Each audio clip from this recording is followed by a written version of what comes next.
Hi friends, তো শ্রাবণ মাসের শনিবার আমরা প্রত্যেকটা শনিবারই শ্রাবণ মাসে বরাবর বার করি।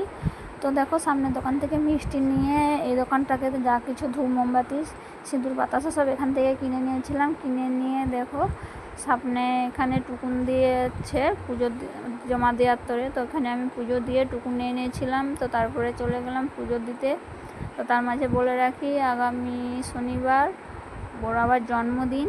তো বড় আবার জন্মদিনে সামনাসামনি যারা আছো মেছেদাতে থার্মাল গেটের কাছে, তো বার করতে পারো।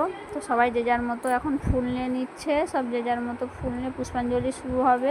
তো পুষ্পাঞ্জলি হয়ে যাওয়ার পরে এখানে দেখো ধূপ মোমবাতি স্ট্যান্ড আছে, তো এখানে স্ট্যান্ডে ধূপ মোমবাতি রেখে দিয়ে দেখো সামনে বিষ্ণু ঠাকুরের মূর্তি আছে, এখানে সবাই তিল তেল ঢালে। তো আমরাও তিল তেল ঢেলে দেখো এখানে টুকুন দেখে প্রসাদটা আবার নিয়ে নিয়েছিলাম। প্রসাদ নেওয়ার পরে দেখো সামনে ফুল দোকান আছে, তো ওটা আমরা স্কিপ করে গিয়েছিলাম। তো দেখো টাটা, ভিডিওটা কেমন লাগলো জানিও ফ্রেন্ডস। আর কেউ যদি বার করতে